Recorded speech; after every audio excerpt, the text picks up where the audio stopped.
প্রিয় শিক্ষার্থী ও অভিভাবকবৃন্দ, সবাইকে আসসালামু আলাইকুম। আশা করি তোমরা সবাই ভালো আছো। আজকে আমরা একটা নতুন ক্লাসে এসে উপস্থিত হয়েছি। গত ক্লাসে তোমাদেরকে আমি জ্যামিতি বিষয়ক আলোচনা করানো হয়েছে। আজকে আমরা করাবো, দেখো, অনুশীলনী 2.2 মুনাফা। অনুশীলনী 2.2 কি আছে? মুনাফা। আজকে আমরা মুনাফা বিষয়ক অঙ্ক করব। এখন 2.2 অনুশীলনীতে অঙ্ক করার জন্য আমার দুইটা সূত্র লাগবে। একটা হচ্ছে চক্রবৃদ্ধি মূলধন। আমরা জানি চক্রবৃদ্ধি মূলধন C = P × 1 + r to the power n, 1 + r whole to the power n, কারণ 1 + r দুইটার উপরে কি হবে? n হবে। আর দ্বিতীয় দেখো, চক্রবৃদ্ধি মুনাফা C - P = P × 1 + r whole to the power n - P। এখন দেখো 2.2 আমরা বই খেয়াল করি। প্রথম আমরা 1 থেকে 6 পর্যন্ত কুইজ আছে, আমরা এই কুইজ নিয়ে আলোচনা করব। দেখো, প্রথমে দেওয়া আছে 1050 টাকার 8% নিচের কোনটি? 1050 টাকার 8% নিচের কোনটি? এই দুইটা সূত্র আমি মুছে দিচ্ছি। এই দুইটা সূত্র তোমাদের বইয়ে আছে। দেখো, তোমাদের বইয়ে 21 পৃষ্ঠায় দুইটি সূত্র লেখা আছে। এখন 1 নম্বর কুইজে বলছে 1050 টাকা 8% নিচের কোনটি? আমরা কি পার্সেন্ট সমান সমান আমরা কি জানি? পার্সেন্ট সমান সমান আমরা জানি 1/100। এখন যদি 8% দেওয়া থাকে, তাহলে শুধু পার্সেন্ট 1/100 হলে 8% মানে 8/100। এখন বলছে 1050 টাকা, 1050 টাকা, তাহলে এখানে আমার কি হবে? দেখো, এখানে 1050 দিয়ে গুণ করে দিব। তাহলে এখানে আমার কি লিখতে হবে? যে 1050 টাকার 8%, 1050 টাকার 8% ইকুয়াল 1050 গুণ 8/100। এখন এটা 8 দিয়ে 1050 কে গুণ করে 100 দিয়ে ভাগ করলে হবে 84। এটাই হচ্ছে आंसर। দেখো, এটা কত নাম্বার অপশনে আছে? এটা হচ্ছে গ নাম্বার आंसर আছে, তাহলে आंसर হবে গ। 2 নাম্বার দেখো, বার্ষিক 10% সরল মুনাফায় 1200 টাকার 4 বছরের সরল মুনাফা কত? আমরা 2.1 এর যে অঙ্কগুলো করেছিলাম সেখানে আমরা সরল মুনাফা সমান সমান কি জানতাম? সরল মুনাফা ইকুয়াল, দেখো, I সমান PNR, আমরা এই সূত্রটা জানতাম। এখন এই সূত্র দিয়ে করতে হবে। এখানে P সমান সমান দেওয়া আছে কত? দেখো, P সমান সমান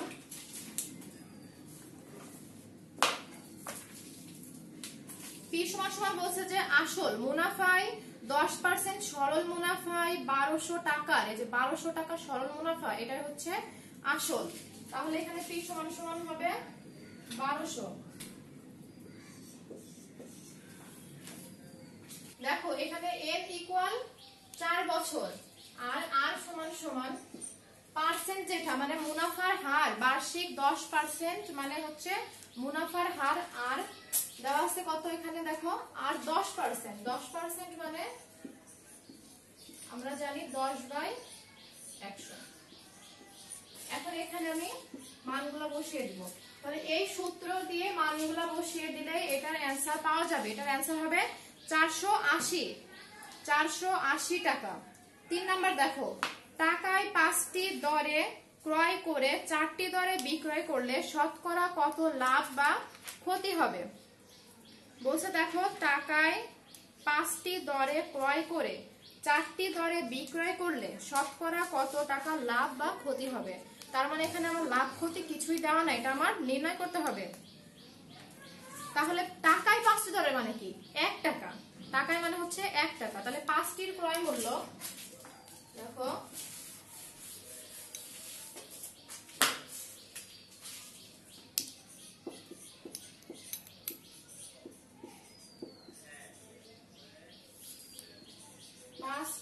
ক্রয় মূল্য ইকুয়াল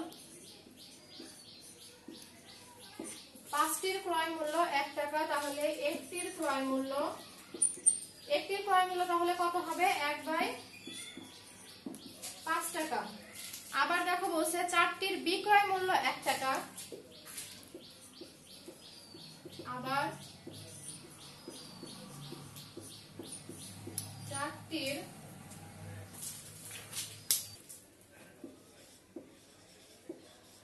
এখন দেখো তারপরে আমাদের কি বলছে প্রশ্নে যে চারটির বিক্রয় মূল্য, তাহলে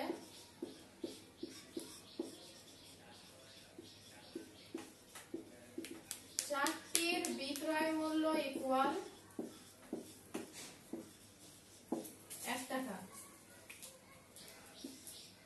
একটির বিক্রয় মূল্য 1/4 টাকা। এখন এখান থেকে দেখতে হবে যে আমার ক্রয় মূল্য বেশি নাকি বিক্রয় মূল্য বেশি। এটা আমি কিভাবে বুঝবো? আমরা জানি লব আর হরের ক্ষেত্রে হরের মানটা যদি বড় হয় তাহলে সেই মানটা কি হয়? ছোট হয়। আর হরের মান যদি ছোট হয় তাহলে মানটা কি হয়? বড় হয়। এখানে 1/5 আর এখানে আছে 1/4, তাহলে 1/4 টার মানটা আমার কি হবে? বেশি হবে। তাহলে কি হবে? বিক্রয় মূল্য বেশি হলে আমার অবশ্যই লাভ হবে। ক্রয় মূল্য থেকে যদি আমার বিক্রয় মূল্যটা বেশি হয় তাহলে কি হয়? লাভ হয়। এখন এই অঙ্কটা করার জন্য আমরা একটা শর্ট টেকনিক তোমাদের শিখিয়ে দিব। দেখো তাহলে কি হবে? লাভ। এটা সবাই আমার সাথে সাথে লিখে নিবা। আমরা জানি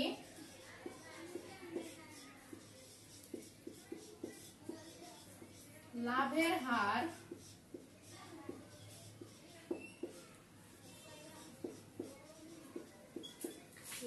হার equal x minus y by y গুণ 100%।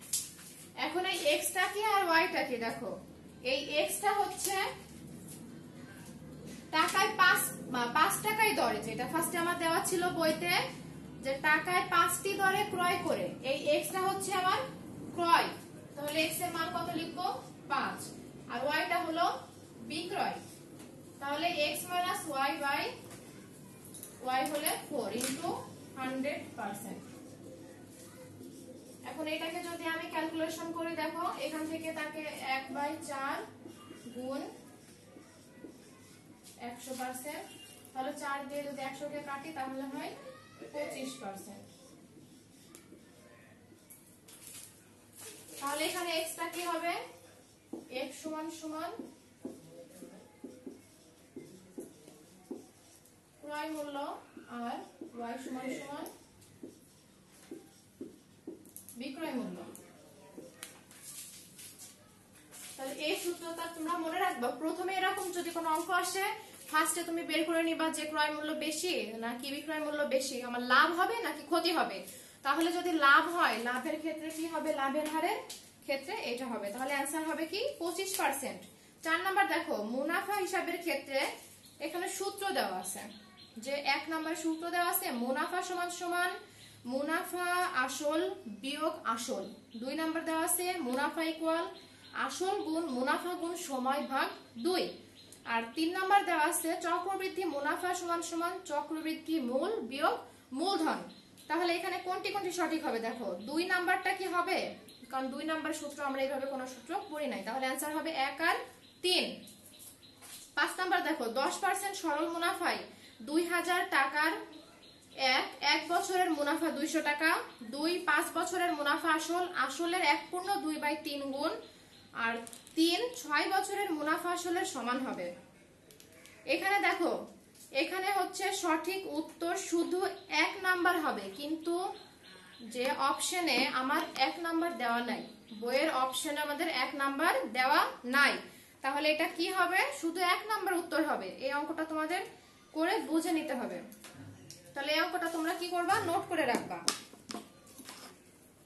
এখন দেখো 6 নাম্বার দেখো জামিল সাহেব বার্ষিক 10% মুনাফায় ব্যাংকে 2000 টাকা জমা রাখলেন। তাহলে 1 নাম্বার আছে প্রথম বছরান্তে মুনাফা আসল কত হবে? তাহলে আমরা মুনাফা আসল সমান সমান কি জানি? দেখো 6 নাম্বার অঙ্কটা দেখো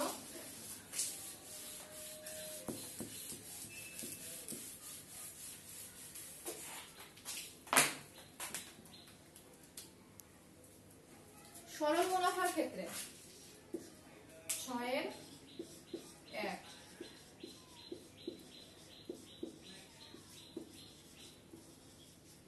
সরল মুনাফার ক্ষেত্রে কি হবে দেখো, মুনাফা আসল A equal P into 1 plus RN।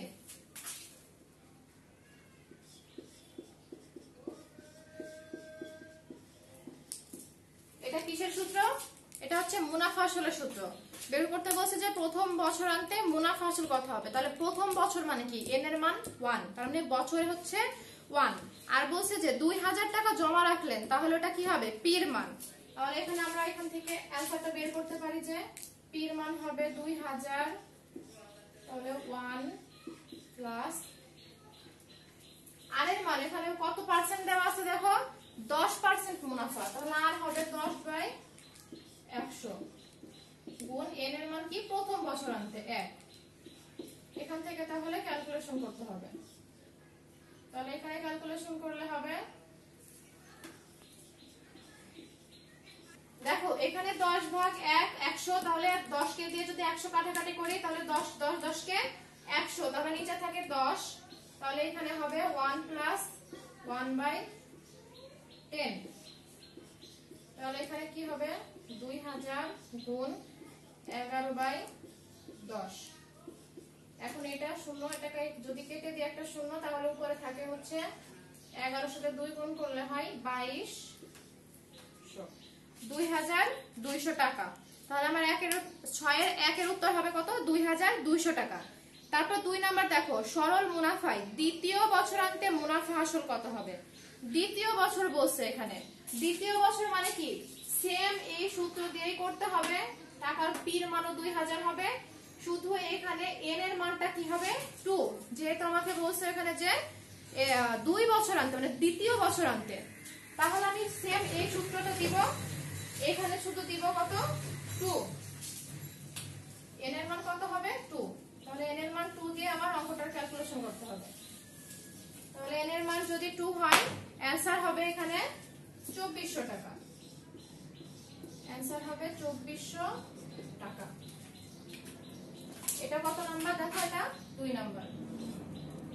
Same সূত্র দিয়ে প্রথমটা ছিল প্রথম বছরান্তে, আর এটা হবে কিসের দ্বিতীয় বছরান্তে। তাহলে দ্বিতীয় বছর মানে হলো n এর মান হবে 2, দ্বিতীয় বছরান্তে হবে তাহলে 2400 টাকা। তাহলে 1 এর आंसर হলো 2200, 6 এর 1 আর 2 এর आंसर হলো 2400। এখন দেখো 3 নাম্বার, প্রথম বছরান্তে চক্রবৃদ্ধি মূলধন কত। আমি ফার্স্টে দুইটা সূত্র লিখে দিয়েছিলাম, চক্রবৃদ্ধি মূলধন আর চক্রবৃদ্ধি মুনাফা। তাহলে ওইখানে c সমান সমান কি ছিল আমার সূত্রটা, p * 1 + r। তাহলে p এর মান কত পেয়েছি আমরা, p এর মান হলো 2000। 3 নাম্বারটা কেমন হবে দেখো,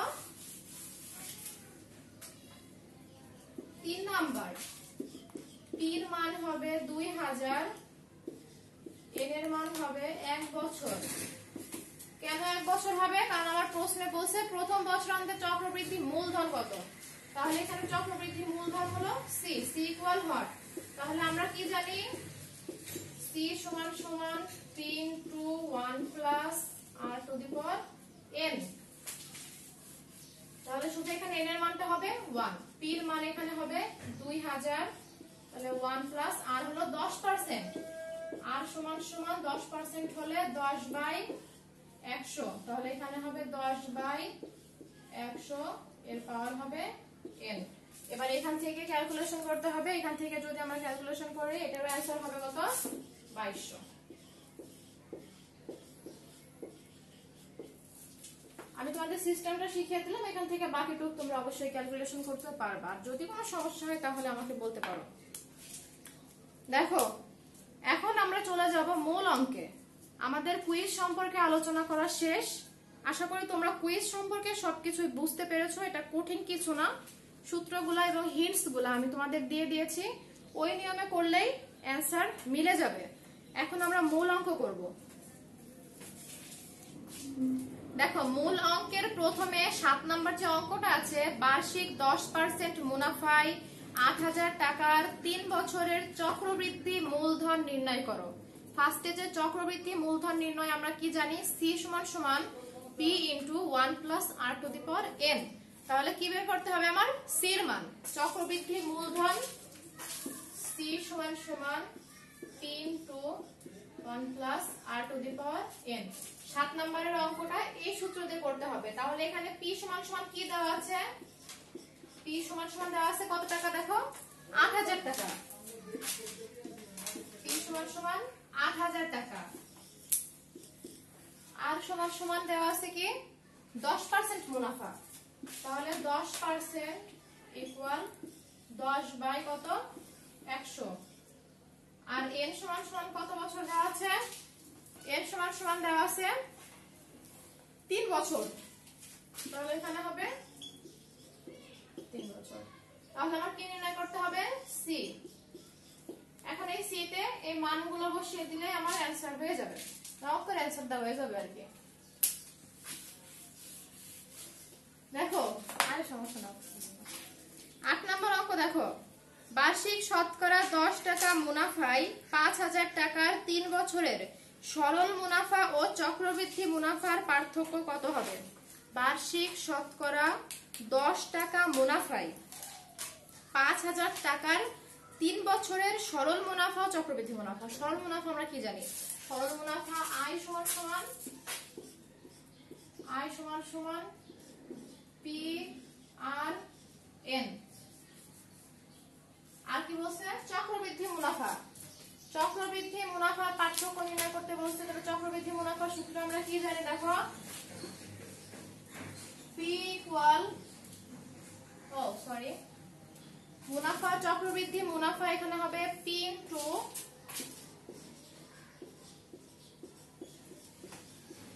চক্রবৃদ্ধি মুনাফা P into 1 plus R to the power N. এটা জানি না আমরা, চক্রবৃদ্ধি মুনাফা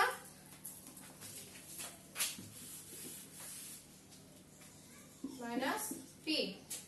তাহলে এখানে চক্রবৃদ্ধি মুনাফা হচ্ছে P into 1 plus R to the power N minus P, আর সরল মুনাফা হচ্ছে I equal P R N. তাহলে এই দুইটার মান নির্ণয় করে আমার দুইটা থেকে কি দুটা বিয়োগ দিতে হবে। প্রথমটা থেকে, প্রথমে এটা থেকে এটা বিয়োগ দিতে হবে, অথবা যেটা বড় হবে ওটা থেকে এটা বিয়োগ দিতে হবে, পার্থক্য নির্ণয় করতে বলছে। তাহলে সরল মুনাফা আমরা কি নির্ণয় করতে পারি, দেখো প্রথম দেওয়া আছে পি এর মান। তাহলে আমরা এই সূত্র দিয়ে করব। ফার্স্টে আমরা সরল মুনাফা নির্ণয় করে নিব। তাহলে এখানে পি সমান সমান কত দেওয়া আছে, আসল কত টাকা 5000 টাকা। তাহলে আসল দেওয়া আছে 5000 টাকা, 3 বছর। তাহলে এন সমান সমান 3 বছর। আর আর এর মান দেওয়া আছে দেখো বার্ষিক শতকরা 10 টাকা। শতকরা 10 মানে হচ্ছে, শতকরা কথাটা উল্লেখ আছে বলে আর এর মান কত হবে 10%। তাহলে 10% মানে হচ্ছে 10 বাই 100। আমি এখান থেকে ক্যালকুলেশন করে নিব। তাহলে এটা হবে 1 বাই 10। তাহলে এখানে এবার এটা মান বসিয়ে দিব, 5000 গুণ 1 বাই 10 গুণ এন এর মান হচ্ছে, এন এর মানটাই লিখতে ভুলে গেছি রে, এন এর মান 3। এবার এটাকে ক্যালকুলেশন করতে হবে। তাহলে এটা ক্যালকুলেশন করলে হবে 1500 টাকা। এটা ক্যালকুলেশন করলে হবে 1500 টাকা। তাহলে আমার সরল মুনাফা বের হয়ে গেছে। এখন আমরা বের করতে হবে কি, চক্রবৃদ্ধি মুনাফা।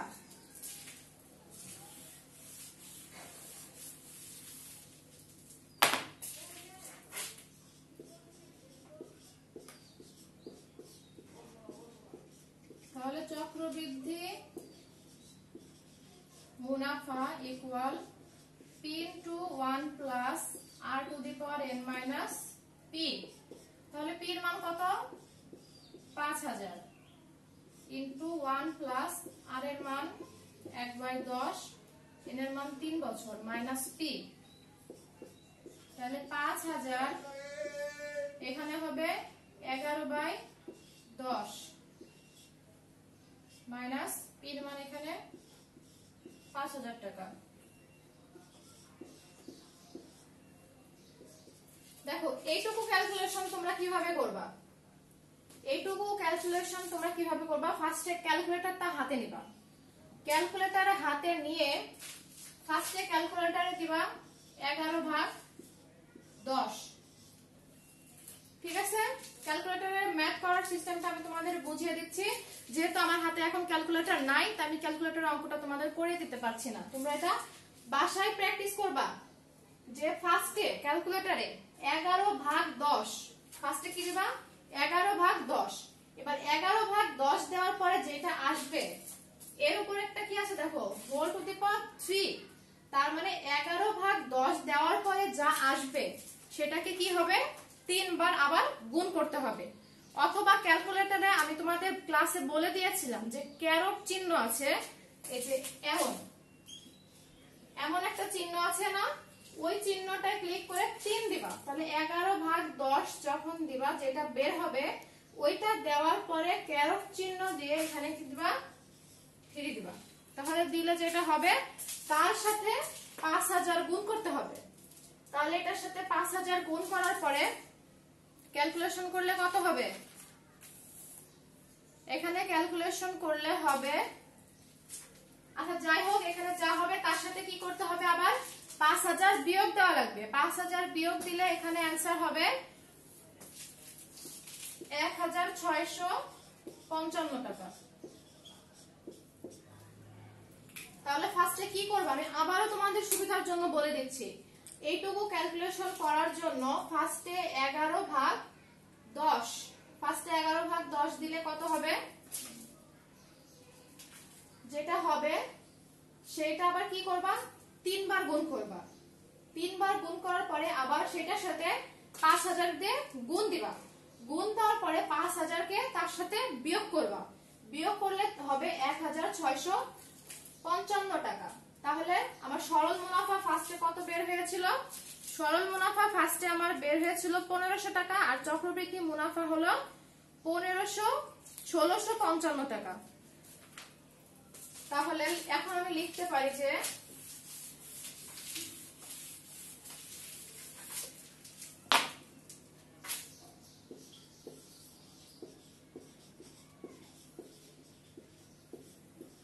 চক্রবৃদ্ধি মুনাফা ও সরল মুনাফার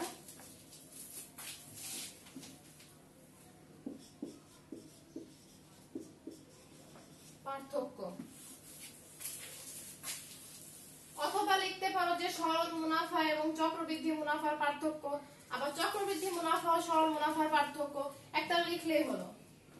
তাহলে 1655 বিয়োগ 1500, তাহলে এটা বিয়োগ করলে কত হবে 155 টাকা।